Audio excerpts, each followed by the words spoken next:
नमस्कार दोस्तों, प्यारी टेल्स में आपका स्वागत है। दोस्तों, आज मैं आपके लिए लेकर आई हूँ मुंशी प्रेमचंद द्वारा लिखी हुई कहानी रंगीले बाबू। कहानी पसंद आए तो वीडियो को लाइक कर दीजिएगा, चैनल को सब्सक्राइब नहीं किया तो सब्सक्राइब कर दीजिएगा। तो शुरू करते हैं आज की कहानी रंगीले बाबू। बाबू रसिक लाल को मैं उस वक्त से जानता हूँ जब वह लॉ कॉलेज में पढ़ते थे। मेरे सामने ही वह वकील हुए और आनन फानन चमके। देखते देखते बंगला बन गया, जमीन खरीद ली और शहर के रईसों में शुमार होने लगे। लेकिन मुझे न जाने क्यों उनके रंग ढंग कुछ जचते न थे। मैं यह नहीं देख सकता कि कोई भला आदमी ख्वामख्वाह टेढ़ी टोपी लगाकर निकले या सुरमा लगाकर, मांग निकालकर, मुंह को पान से फुलाकर, गले में मोतिया या बेले के गजरे डाले, तंजेब का चुन्नटदार कुर्ता और महीन धोती पहने बाजार में कोठों की ताक झांक करता ठट्ठे मारता निकले। मुझे उनसे चिढ़ हो जाती है। वह मेरे पास म्यूनिसिपल मेंबरी के लिए वोट मांगने आए तो कभी न दूं। उससे याराना निभाना तो दूर की बात है। भले आदमी जरा गंभीर, जरा सादगी पसंद देखना चाहता हूँ। अगर मुझे किसी मुकदमे में वकील करना पड़े तो मैं ऐसे आदमी को कभी न करूं, चाहे वह रास बिहारी घोष ही सा कानूनदा क्यों न हो। रसिक लाल इसी तरह के रंगीले आदमी हैं। उनकी तर्क शक्ति ऊंचे दर्जे की है, मानता हूँ। जिरह भी अच्छी करते हैं, वह भी मुझे स्वीकार है। लेकिन सीधी टोपी लगाने और सीधी चाल चलने से वकालत कुछ ठंडी ना पड़ जाएगी। मेरा तो ये ख्याल है कि बाकपन छोड़कर भले आदमी बन जाए तो उनकी प्रैक्टिस दूनी हो सकती है। लेकिन अपने को क्या पड़ी है किसी की बातों में दखल दे। जब कभी सामना हो जाता है तो मैं दूसरी ओर ताकने लगता हूँ या किसी गली में हो रहता हूँ। मैं सड़क पर उनसे बातें करना मुनासिब नहीं समझता। क्या हुआ, वह नामी वकील हैं और मैं बेचारा स्कूल मास्टर हूँ। मुझे उनसे किसी तरह का द्वेष नहीं। उन्होंने मेरा क्या बिगाड़ा है जो मैं उनसे जलूं। मेरी तो वह बड़ी इज्जत और खातिर करते हैं। अपनी लड़के की शादी में मैं उनसे दरियां और दूसरा सामान मांगने गया था। उन्होंने 2 ठेले भर दरियां, कालीने, जाजिम, चौकियां, मसनदें भेज दी। नहीं, मुझे उनसे जरा भी द्वेष नहीं। बहुत दिनों के परिचय के नाते मुझे उनसे स्नेह है।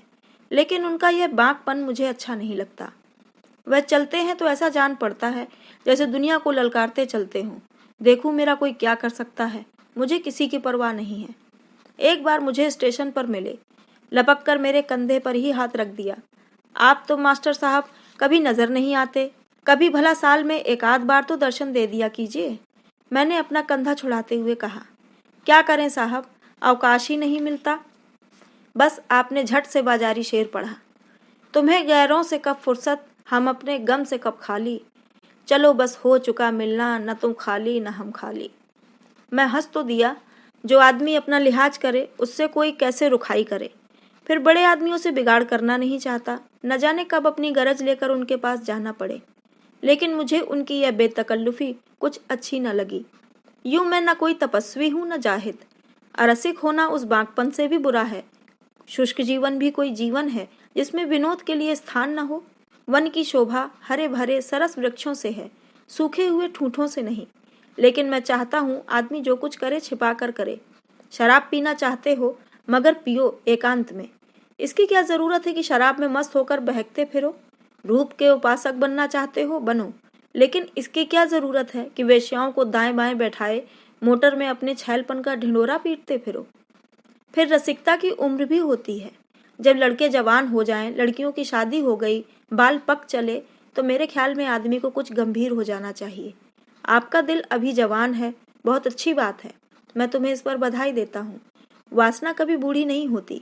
मेरा तो अनुभव है कि उम्र के साथ साथ वह भी प्रौढ़ होती जाती है। लेकिन इस उम्र में कुलेलें करना मुझे ओछापन मालूम होता है। सींग कटाकर बछड़ा बनने वाली मनोवृत्ति का मैं कायल नहीं। कोई किसी का क्या कर लेगा।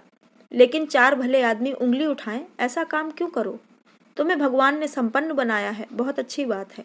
लेकिन अपनी संपन्नता को इस विपन्न संसार में दिखाते फिरना, जो क्षुधा से व्याकुल हैं, उनके सामने रसगुल्ले उड़ाना, इसमें ना तो रसिकता है ना आदमियत।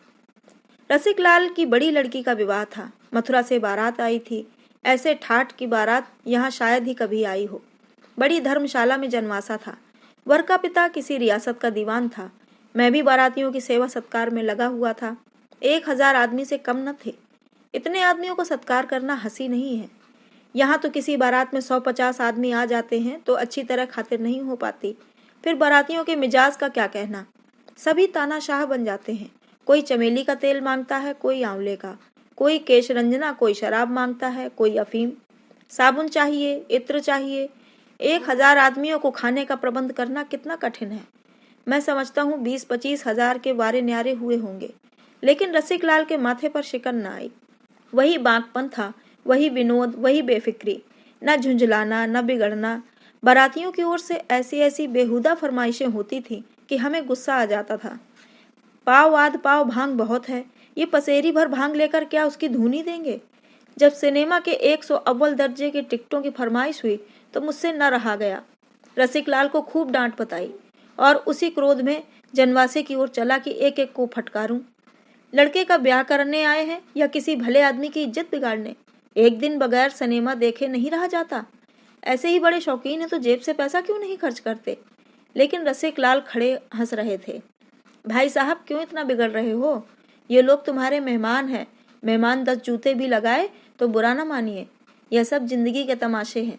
तमाशे में हम खुश होने जाते हैं, वहाँ रोना भी पड़े तो उसमें भी आनंद है। लपक कर सिनेमा घर से 100 टिकट ला दीजिए। 100-200 रुपए का मुंह न देखिए। मैंने मन में कहा, मुफ्त का धन बटोरा है तो लुटाओ और नाम लूटो। यह कोई सत्कार नहीं है कि मेहमान की गुलामी की जाए। मेहमान उसी वक्त तक मेहमान है जब तक वह मेहमान की तरह रहे। जब रौब जमाने लगे, बेइज्जती करने पर आमादा हो जाए तो वह मेहमान नहीं, शैतान है। इसके 3 महीने बाद सुना कि रसिक लाल का दामाद मर गया, वही जिसकी नई शादी हुई थी। सिविल सर्विस के लिए इंग्लैंड गया हुआ था, वही निमोनिया हो गया। यह खबर सुनते ही मुझे रोमांच हो आया। उस युवक की सूरत आंखों में दौड़ गई। कितना सौम्य, कितना प्रतिभाशाली लड़का था, और मरा जाकर इंग्लैंड में कि घर वाले देख भी न सके। और उस लड़की की क्या दशा होगी जिसका सर्वनाश हो गया। वाह रे दयालु भगवान, और वाह रे तुम्हारी लीला। प्राणियों की होली बनाकर उसकी सूरत देखते ही मन की कुछ ऐसी दशा हुई कि चिंगाड़ मारकर रो पड़ा। रसिक लाल आराम कुर्सी पर लेटे हुए थे। उठकर मुझे गले लगा लिया और उसी स्थिर, अविचलित, निर्द्वंद भाव से बोले, वाह मास्टर साहब, आपने तो बालकों को भी मात कर दिया। जिनकी मिठाई कोई छीन कर खा जाए तो रोने लगते हैं। बालक तो इसलिए रोता है कि उसके बदले में दूसरी मिठाई मिल जाए। आप तो ऐसी चीज के लिए रो रहे हैं जो किसी तरह मिल ही नहीं सकती। अरे साहब, यहाँ बेहया बनकर रहिए, मार खाते जाइए और मूछों पर ताव देते जाइए। मजा तो तब है कि जल्लाद के पैरों तले आकर भी वही अकड़ बनी रहे। अगर ईश्वर है, मुझे तो कुछ मालूम नहीं, लेकिन सुनता हूँ कि वह दयालु है, और दयालु ईश्वर भला निर्दयी कैसे हो सकता है। वह किसे मारता है, किसे जिलाता है, हमसे मतलब नहीं। उसके खिलौने हैं, खेले या तोड़े, हम क्यों उसके बीच में दखल दें। वह हमारा दुश्मन नहीं, न जालिम बादशाह है कि हमें सताकर खुश हो। मेरा लड़का घर में आग भी लगा दे तो मैं उसका दुश्मन न बनूंगा। मैंने तो उसे पाल पोस कर बड़ा किया है, उससे क्या दुश्मनी करूं। भला ईश्वर कभी निर्दयी हो सकता है, जिसके प्रेम का स्वरूप यह ब्रह्मांड है। अगर ईश्वर नहीं है, मुझे मालूम नहीं कोई ऐसी शक्ति है जिसे विपत्ति में आनंद मिलता है, तो साहब यहाँ रोने वाले नहीं, हाथों में ताकत होती है, और दुश्मन नजर आता है तो हम भी कुछ जमा मर्दी दिखाते। अब अपनी बहादुरी दिखाने का इसके सिवा और क्या साधन है कि यह मार खाते जाओ और हंसते जाओ, अकड़ते जाओ। रोए तो अपनी हार को स्वीकार करेंगे। मार ले साले, जितना चाहे मार ले, लेकिन हंसते ही रहेंगे। मक्कार भी है, जादूगर भी, छिपकर वार करता है। आ जाए सामने तो दिखाऊं। हमें तो अपने बेचारे शायरों की अदा पसंद है, जो कब्र में भी माशूक के पाजेब की झनकार सुनकर मस्त होते रहते हैं। इसके बाद रसिक लाल ने उर्दू शेरों का ताता बांध दिया और इस तरह तन्मय होकर उनका आनंद उठाने लगे मानो कुछ हुआ ही नहीं है। फिर बोले, लड़की रो रही है। मैंने कहा, ऐसे बेवफा के लिए क्या रोना जो तुम्हें छोड़कर चल दिया। अगर उससे प्रेम है तो रोने की कोई जरूरत नहीं, प्रेम तो आनंद की वस्तु है। अगर कहो क्या दिल नहीं मानता तो दिल को मनाओ, बस दुखी मत हो। दुखी होना ईश्वर का अपमान करना है और मानवता को कलंकित करना। मैं रसिक लाल का मुंह ताकने लगा। उन्होंने यह कथन कुछ ऐसे उदास भाव से किया कि एक क्षण के लिए मुझ पर भी उसने जादू कर दिया। थोड़ी देर के बाद मैं वहां से चला तो दिल का बोझ बहुत कुछ हल्का हो गया था। मन में एक प्रकार का साहस उदय हो गया था जो विपत्ति और बाधा पर हंस रहा था। थोड़े दिनों के बाद वहां से तबादला हो गया और रसिक लाल जी की कोई खबर नहीं मिली। कोई साल भर के बाद एक दिन गुलाबी लिफाफे पर सुनहरी अक्षरों में छपा हुआ एक निमंत्रण पत्र मिला। रसिक लाल के बड़े लड़के का विवाह हो रहा था। नवेद के नीचे कलम से आग्रह किया गया था कि अवश्य आइए, वरना मुझे आपसे बड़ी शिकायत रहेगी। आधा मजा जाता रहेगा। एक उर्दू का शेर भी था, इस शौके फिरावा की या रब, आखिर कोई हद भी है कि नहीं। इस शौके फिरावा की या रब, आखिर कोई हद भी है कि नहीं। इनकार करे वह या वादा, हम रास्ता देखते रहते हैं। 1 सप्ताह का समय था। मैंने रेशमी अचकन बनवाई, नए जूते खरीदे और खूब बन ठन कर चला। वधू के लिए एक अच्छी सी साड़ी ले ली। महीनों एक जगह रहते रहते और एक ही काम करते करते मन कुछ कुंठित सा हो गया था। 3-4 दिन खूब जलसे रहेंगे, गाने सुनूंगा, दावतें उड़ाऊंगा, मन बहल ही जाएगा। रेलगाड़ी से उतरकर वेटिंग रूम में गया और अपना नया सूट पहना। बहुत दिनों बाद नया सूट पहनने की नौबत आई थी, पर आज भी मुझे नया सूट पहनकर वही खुशी हुई जो लड़कपन में होती थी। मन कितना ही उदास हो, नया सूट पहनकर हरा हो जाता है। मैं तो कहता हूँ बीमारी में बहुत सी दवाएं न खाकर हम नया सूट बनवा लिया करें, तो कम से कम उतना फायदा तो जरूर ही होगा जितना दवा खाने से होता है। क्या यह कोई बात ही नहीं कि जरा देर के लिए आप अपनी आंखों में ऊंचे हो जाएं? मेरा अनुभव तो यह कहता है कि नया सूट हमारे अंदर एक नया जीवन डाल देता है, जैसे सांप केंचुल बदले या बसंत में वृक्षों में नई कोपलें निकल आए। स्टेशन से निकलकर मैंने तांगा लिया और रसिकलाल के द्वार पर पहुंचा। 3 बजे होंगे। लू चल रही थी, मुंह झुलसा जाता था। द्वार पर शहनाइयां बज रही थीं, बंधनवारें बंधी हुई थीं। तांगे से उतरकर अंदर के सहन में पहुंचा। बहुत से आदमी आंगन के सहन के बीच में घेरा बांधे खड़े थे। मैंने समझा कि शायद जोड़े गहने की नुमाइश हो रही होगी। भीड़ चीर कर घुसा, बस कुछ न पूछो। क्या देखा जो ईश्वर 7वें बैरी को भी न दिखाए। अर्थी थी, पक्के काम के दोशाले से ढकी हुई, जिस पर फूल बिखरे हुए थे। मुझे ऐसा मालूम हुआ कि गिर पड़ूंगा। सहसा रसिकलाल पर मेरी निगाह पड़ी। रंगीन कपड़ों का एक गट्ठर लिए अंदर से आए थे। न आंखों में आंसू, न मुख पर वेदना, न माथे पर शिकन। वही बांकी टोपी थी, वही रेशमी कुर्ता, वही महीन तंजेब की धोती। सब रो रहे थे। कोई आंसुओं के वेग को रोके हुए था, कोई शोक में विभल। ये बाहर के आदमी थे। कोई मित्र था, कोई बंधु, और जो मरने वाले का बाप था वह इन डगमगाने वाली नौकाओं और जहाजों के बीच में स्तंभ की भांति खड़ा था। मैं दौड़कर उनके गले से लिपट कर रोने लगा। वह पानी की बूंद जो पत्ते पर रुकी थी, जरा सी हवा पाकर ढुलक गई। रसिकलाल ने मुझे गले से लगाते हुए कहा, आप कब आए? क्या अभी चले आ रहे हैं? वाह, मुझे खबर ही न हुई। शादी की तैयारियों में ऐसा फंसा कि मेहमानों की खातिरदारी भी न कर सका। चलकर कपड़े उतारिए, मुंह हाथ धोइए, अभी बारात में चलना पड़ेगा। पूरी तैयारी के साथ चलेंगे। बैंड, बीन, ताशें, शहनाई, डफली सभी कुछ साथ होंगे। कोतल, घोड़े, हाथी, सवारियां सब कुछ मंगवाई हैं। आतिशबाजी, फलों के तख्त, खूब धूम से चलेंगे। जेठे लड़के का ब्याह है, खूब दिल खोल कर करेंगे। गंगा के तट पर जनवासा होगा। इन शब्दों में शोक की कितनी भयंकर, कितनी अथाह वेदना थी। एक कोहराम मच गया। रसिकलाल ने लाश के सिर पर बेलों का मोर पहनाकर कहा, क्या रोते हो भाइयों? यह कोई नई बात नहीं हुई है। रोज ही तो यह तमाशा देखते हैं, कभी अपने घर में, कभी दूसरे के घर में। रोज ही तो रोते हो, कभी अपने दुख से, कभी पराये दुख से। कौन तुम्हारे रोने की परवाह करता है? कौन तुम्हारे आंसू पोंछता है? कौन तुम्हारी चीत्कार सुनता है? तुम रोए जाओ, वह अपना काम किए जाएगा। फिर रोकर क्यों अपनी दुर्बलता दिखाते हो? उसकी चोटों को छाती पर लो और हंसकर दिखा दो कि तुम ऐसी चोटों की परवाह नहीं करते।